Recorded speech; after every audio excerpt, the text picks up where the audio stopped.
शवासनसाठी पाठीवर उताणा जा.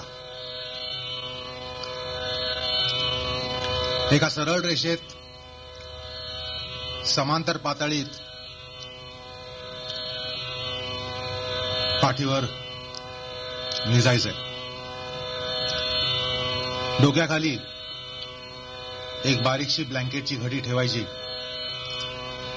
जेणेकरून घशाचा भाग हा शिथिल राहील.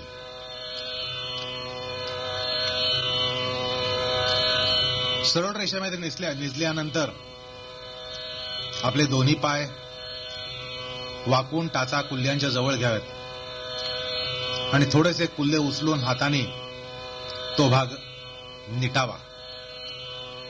म्हणजे त्रिकास्थीच्या जवळचा भाग जो आहे तो व्यवस्थितपणे पसरवून आणि कुल्ले सुद्धा व्यवस्थित पसरवून ठेवल्यानंतर मग पाय अलगद सरळ रेषेमध्ये ताठ करावेत. पावलं जोडून पाय ताठ केल्यानंतर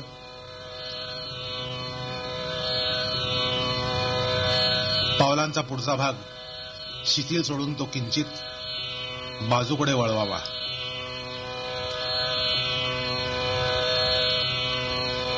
पाठ थोडीशी उचलून खांद्याची पाती व्यवस्थित निटवावीत आणि छातीचा भाग किंचित उचललेला ठेवून पाठ खाली टेकवावी. खांदे हे हनवटीपासून लांब आणून हात शरीरापासून किंचितशा अंतरावर सुमारे 35 ते 40 अंशावर ठेवून ताठ करून मग शिथिल सोडावेत.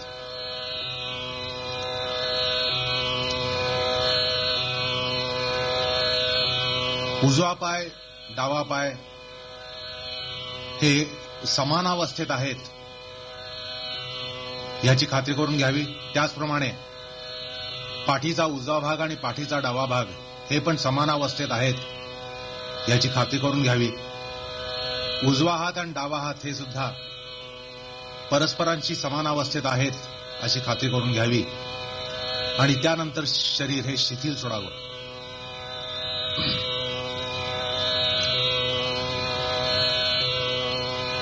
अलगदपणे डोळे मिटावेत. चेहऱ्याचे स्नायू, जबडा, घसा हे शिथिलावस्थेत आहेत याची खात्री करून घ्यावी किंवा तशा प्रकारे त्यांच्यामध्ये शिथिलावस्था आणावी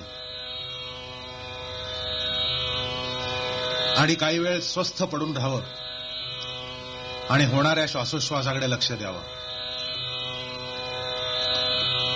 हा श्वासोच्छ्वास यांत्रिक पद्धतीचा असेल, त्याच्यावर कुठल्याही प्रकारचं नियंत्रण आणू नये. केवळ श्वासोच्छ्वासाची जाणीव घ्यावी. अर्थात त्यासाठी जाणीवीत नाक, नाकपुड्या आणि नाकपुड्यालगतचा भाग या ठिकाणी आणावी आणि या श्वासोच्छ्वासाची जाणीव घ्यावी. काही आवर्तनानंतर श्वासोच्छ्वास हा साधारण पण सौम्य आणि मंद असा व्हायला लागतो. श्वासोच्छ्वासामधली घाई ही काही काळाने निवळते आणि संथ सौम्य पण साधारण असा श्वासोच्छ्वास सुरू होतो. त्या श्वासासाठी नाकालगतचा भाग हा संवेदनक्षम करावा आणि त्या श्वासाची जाणीव हळूहळू नाकांपासून थोडा दूरचा प्रदेश म्हणजे तोंड, जबडा, कानशील, कानाचा भाग, डोळ्यांची बुबुळं यामध्ये सुद्धा जाणवायला लागतो. त्यानंतर मुख्यतः उच्छ्वासाकडे लक्ष द्यावं. उच्छ्वास हा संवेदनक्षमतेनं करावा. प्रत्येक उच्छ्वास अशा जाणीवपूर्वकतेनं करण्यामध्ये जर काही प्रकारचा ताणतणाव येत असेल तर दुसऱ्या किंवा तिसऱ्या आवर्तनाला जाणीवपूर्वक उच्छ्वास सोडावा.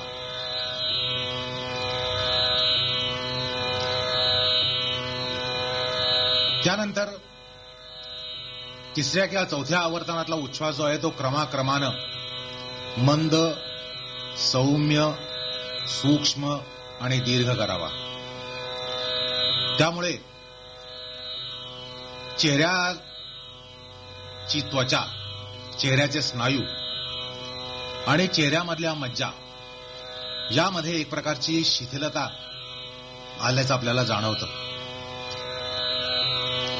हा मंद उच्छ्वास जो आहे तो मंद उच्छ्वास जसा नाकपुड्यांमध्ये होत असतो त्याचप्रमाणे नाकपुड्यांलगतचा जो भाग आहे, गालफडाची हाडं, ओठ, दंतपंक्ती, जबडा, घसा, कानशिलाचा भाग, डोळे, डोळ्याची बुबुळं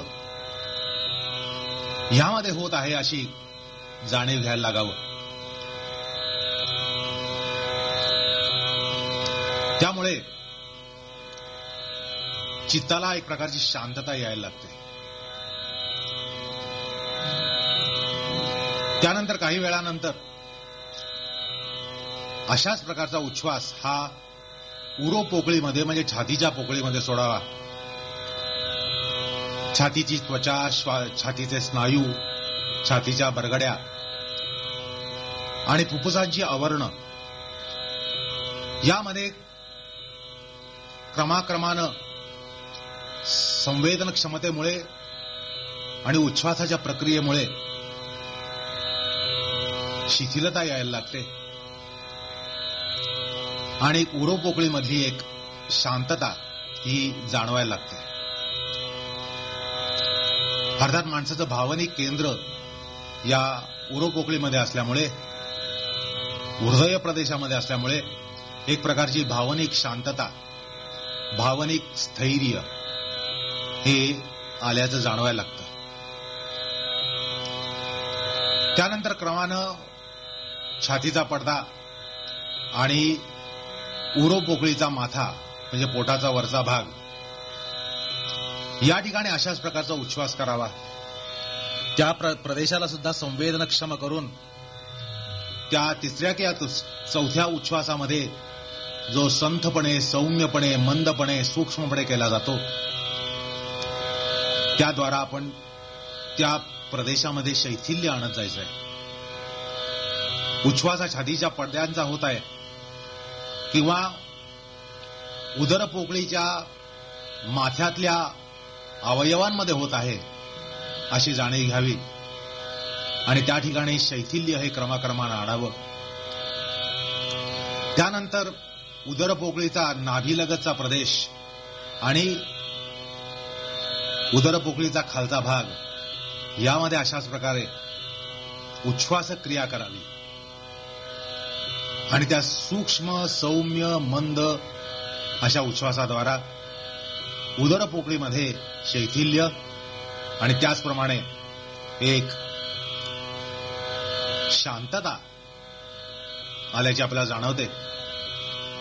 कारण नाभी खालचा जो प्रदेश आहे तो वासनिक केंद्राचा आहे आणि त्यामुळे वासनांचं शमन झाल्याचं या ठिकाणी जाणवतं.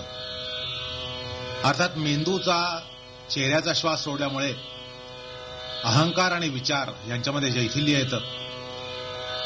घशाच्या प्रदेशामध्ये असा उच्छ्वास सोडल्यानंतर चैतिक शांतता येते. उरु प्रदेशामध्ये सोडल्यानंतर भावनिक शांतता येते, संतुलन येतं आणि उदरपोकळीमध्ये श्वास सोडल्यामुळे वासनिक शमन होतं. वासनिक प्रदेशाचं शमन होतं, शांतता, स्थैर्य, संतुलन हे होतं आणि अशा प्रकारे चैतिक संतुलन हे प्राप्त होतं. कारण का तर बौद्धिक, वैचारिक, अहंकारिक, भावनिक वासनिक संतुलन या उच्छ्वासाद्वारा होत जातं आणि शेवटी एक चित्ताची संतुलित अशी अवस्था प्राप्त होते.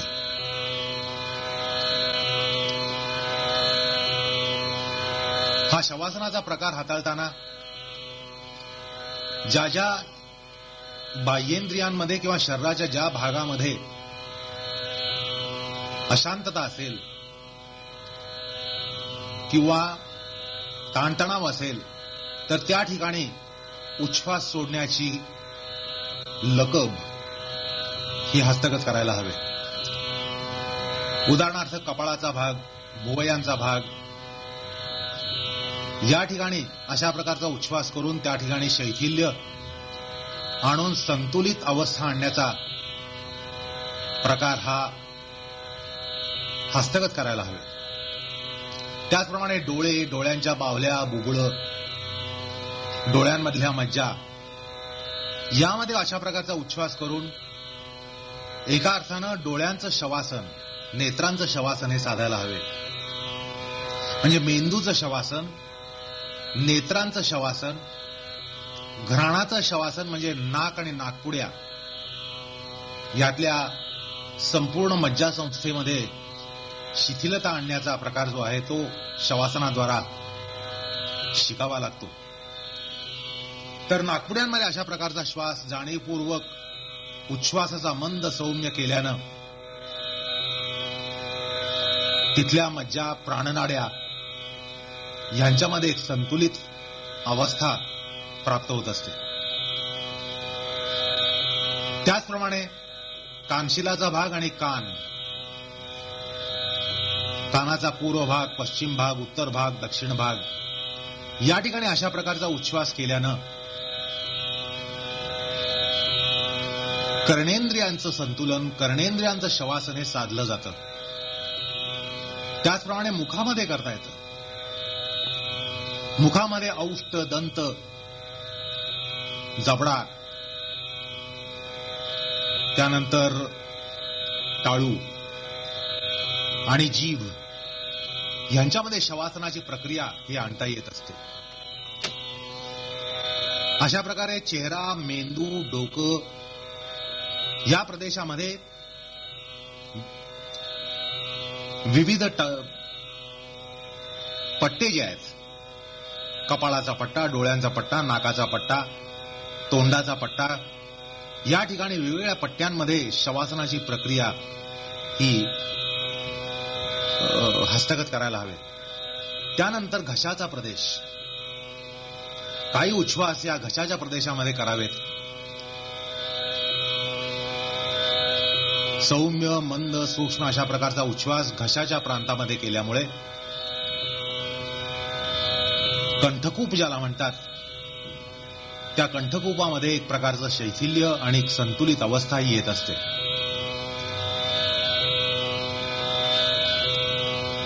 कंठ हा विचारांचा प्रदेश आहे. कारण आपल्या बोलण्यामागे विचार असतात आणि आपण बोलतो ते घशातून. आपलं स्वरेंद्रिय घशात आहे आणि त्यामुळे बोलण्याच्या मागे जे विचारांचं प्रवर्तन असतं त्याचं स्थान या कंठामध्ये असल्यामुळे कंठस्थानीय शवासन केल्यानं वैचारिक शवासन घडतं. अर्थात मेंदूद्वारा अहंकारिक शवासन घडतं.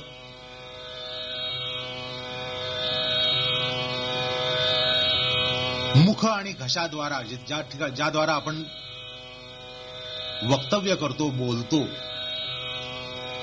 त्या मुख आणि कंठ प्रदेशात उच्छ्वास केल्यामुळे मुख आणि कंठ प्रदेशीय म्हणजे वैचारिक शवासन, विचारांचं शवासन होतं.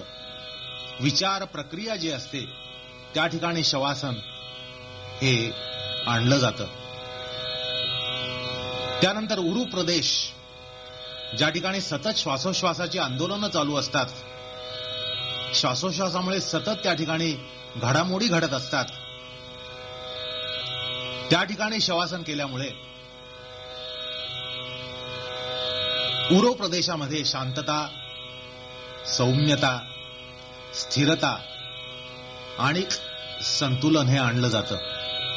आणि हे भावनेचं स्थान आहे. हृदयातून भावना फुलतात आणि हृदय हे या उरो प्रदेशामध्ये आहे. आणि त्यामुळे उरो प्रदेशीय शवासन केल्यामुळे भावनिक संतुलन हे प्राप्त होत असतं. भावनेची उदात्तता, गांभीर्य, स्थैर्य आणि संतुलन हे प्राप्त होतं.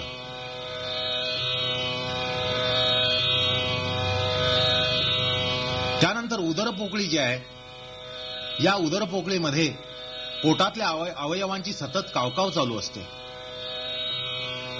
त्या ठिकाणी होणाऱ्या रासायनिक प्रक्रिया, खाल्लेलं अन्न पचवणं, त्यापासून पोषण मूल्य करणं आणि ती पोषण मूल्य रक्तात सोडणं, अशा प्रकारची एक रासायनिक प्रक्रिया अखंडपणे चालू असते. माणूस एक वेळ तोंडाला विश्रांती देईल, अर्थात काही वेळ उपहार न करता 2 आहारांच्या मध्ये माणूस नेहमी लंघन करतो. पण पोटाचं लंघन कधीच चालू नसतं. पोटातल्या उठाठेवी सतत चालू असतात. आणि शवासनाद्वारा माणसामध्ये भुकेमुळे ज्या वासना निर्माण होतात त्यांचं शमन होत असतं. माणसाला अनेक प्रकारच्या भुका असतात. केवळ अन्नाची भूक नसते, केवळ पाण्याची भूक नसते.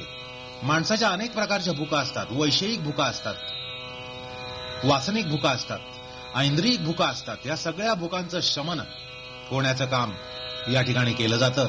आणि म्हणून या उदरपोकळीच्या खालच्या भागाला वासना प्रदेश असं म्हटलं जातं. आणि या ठिकाणचा उच्छ्वास हा या ठिकाणच्या घडामोडींना, उलथापालथींना त्यांचं शमन करवतो आणि त्यामध्ये संतुलन येत असतं. अशा प्रकारे शवासन करताना शवासनाच्या प्रक्रियेमध्ये त्वक, चर्म, मांस, अस्थि, मेद हे जे धातू आहेत, ज्याद्वारा आपलं शरीर घडतं, त्यातल्या प्रत्येक धातूमध्ये शैथिल्य आणण्याची प्रक्रिया ही शिकावी लागते. अच्छा, तशा प्रकारचा श्वास सोडून त्वचेचा श्वास, स्नायूंचा श्वास, हाडांचा श्वास, मांसाचा श्वास, मेदाचा श्वास हा करावा लागतो. उच्छ्वास हा करावा लागतो.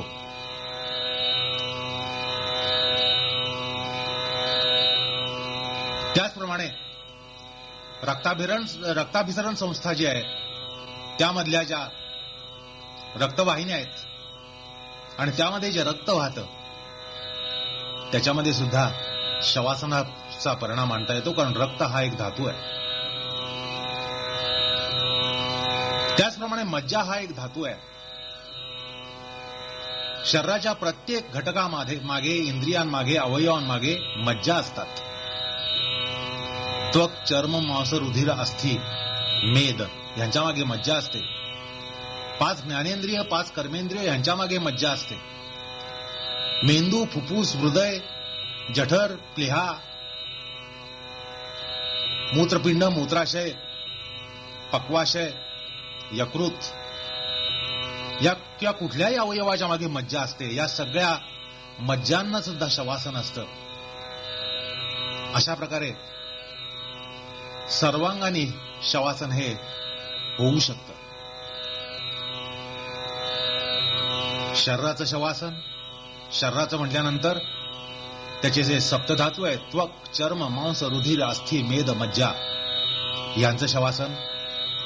त्याचबरोबर ज्ञानेंद्रिय आणि कर्मेंद्रिय यांचं शवासन. त्याचप्रमाणे अंतःकरणाचं शवासन, अहंकाराचं शवासन, मनाचं शवासन, बुद्धीचं शवासन, भावनांचं शवासन, वासनांचं शवासन, अशा अंतःकरणांचं शवासन सुद्धा या ठिकाणी घडत असतं.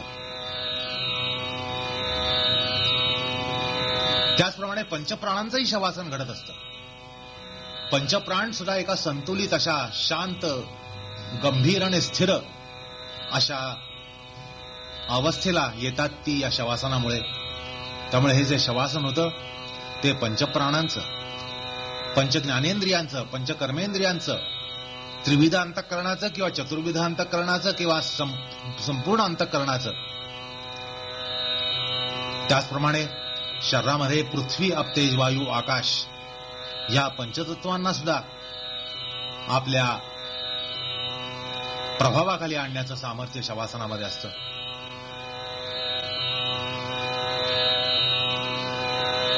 त्याचबरोबर रजतम गुण हे जे सत्वाचे विरोधक आहेत, सत्वगुणाचे विरोधक आहेत, त्यांच्यावर सुद्धा एक प्रकारची मोहन निद्रा आणण्याचं काम शवासन करतं आणि सत्वगुणाचा उत्कर्ष व्हायला अवकाश प्राप्त करून देतं. अशा प्रकारे हे शवासन हे सर्वांगानं होऊ शकतं. शवासनची प्रक्रिया ही उच्छ्वासाद्वारा फार प्रकर्षितपणे होत असते. त्यामुळे विविध खोलीचे उच्छ्वास, म्हणजे साधारण उच्छ्वासापेक्षाही क्रमाक्रमानं खोल अशा टप्प्याचे उच्छ्वास सोडणं, त्याचप्रमाणे उच्छ्वास काही वेळा मंद मंद करत जाणं, अशा प्रकारे उच्छ्वासावर नियंत्रण आणता येतं. त्याचप्रमाणे उच्छ्वासांना विविध भौमितीय आकृतीतून सोडता येतं आणि त्याद्वारा शवासनाची प्रक्रिया ही हाताळता येते. म्हणजे उच्छ्वास हा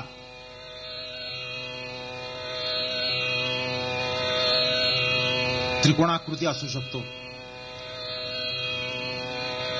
उलट्या किंवा सुलट्या प्रकारचा, त्याचप्रकारे तो वलयांकित असू शकतो.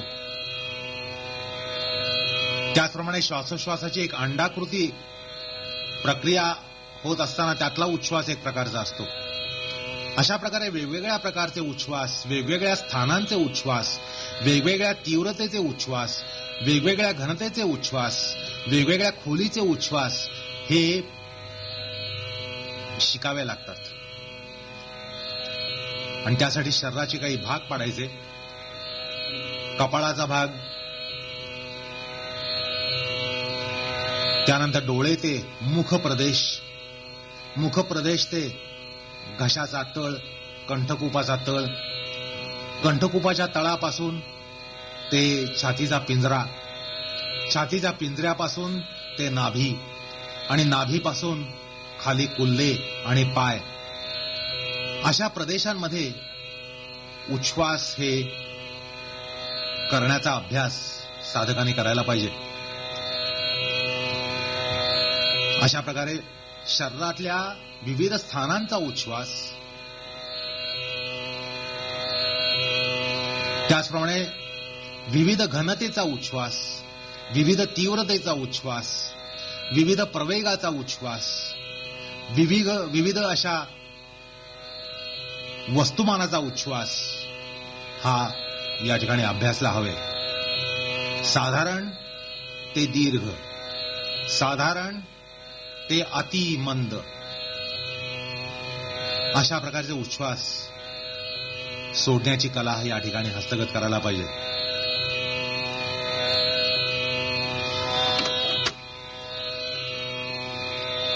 अभ्यासकांना सर्वप्रथम साधारण उच्छ्वासाची जाणीव घेतल्यानंतर क्रमाक्रमानं तेवढाच उच्छ्वास हा मंद मंद सोडत जावा आणि त्याचा अभ्यास करावा. साधारण अशा वस्तुमानाचा उच्छ्वास, पण तो मंद मंद करत जावा. म्हणजे तेवढ्याच उच्छ्वासाला जास्त वेळ हा लागायला लागतो आणि अशा प्रकारचा एक अभ्यास करायला पाहिजे. आणि हा करताना आता सांगितल्याप्रमाणे शरीराच्या विविध भागांमध्ये हा उच्छ्वास सोडावा. मेंदू प्रदेश, मुख प्रदेश, कंठ प्रदेश, उरो प्रदेश आणि उदर प्रदेश. त्यानंतर साधारण उच्छ्वास जो आहे त्याची जाणीव घेतल्यानंतर त्याच प्रवेगानं टप्प्याटप्प्यानं श्वास वाढवत जावा. म्हणजे श्वासाचं वस्तुमान वाढत जातं, श्वासाचं प्रमाण वाढलं जातं. हे टप्प्याटप्प्याने प्रमाण वाढवत जावं आणि त्याचा सराव करावा. साधारण उच्छ्वास जेवढा जातो त्यामध्ये किंचित अशी वाढ करत जावं, पुरवणी उच्छ्वास सोडत जावा आणि तो सोडल्यामुळे श्वासाचं एकूण वस्तुमान किंवा त्याचं प्रमाण हे वाढवत जाण्याचा सराव हा साधकाने करावा. आणि हा करताना या विविध प्रदेशांशी निगडीत असा करावा. मेंदूचा प्रदेश किंवा कपाल प्रदेश, मुख प्रदेश, कंठ प्रदेश, उर प्रदेश आणि उदर प्रदेश या ठिकाणी अशा प्रकारचा उच्छ्वास करण्याचा प्रयत्न करावा. त्यानंतर दोन्हींच्या संयुक्ततेनं म्हणजे तो मंदही करायचा आणि दीर्घही करायचा. त्याचं मंदत्व आणि दीर्घत्व या दोन्हींचा मिलाप करून अशाच प्रकारचा उच्छ्वास करण्याचा सराव हा साधकाने करावा.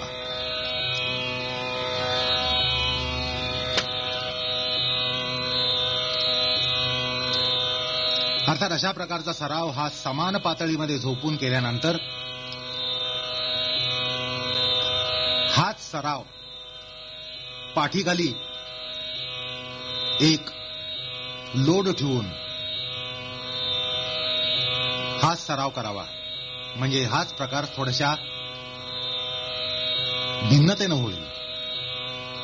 त्यानंतर तोच लोड पाठीखाली आडवा ठेवून सराव करावा. त्याच प्रकारे समान पातळी झोपल्यानंतर पाय वाकवून पाय स्वस्तिकासनमध्ये ठेवून हा सराव करावा. त्यानंतर पाठीखाली लोड ठेवून स्वस्तिकासनमध्ये पाय ठेवून हा सराव करावा. त्यानंतर लोड आडवा ठेवून स्वस्तिकासनमध्ये पाय ठेवून हा सराव करावा. त्यानंतर खुर्चीवर पाय ठेवून जे शवासन केलं जातं त्या स्थितीमध्ये हा सराव करावा.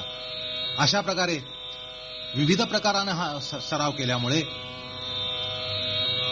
या प्राणायामाला एक प्रकारचं बहुरूपत्व येतं आणि तो प्राणायाम बहुआयामी व्हायला लागतो. अर्थात सरळ जमिनीवर झोपून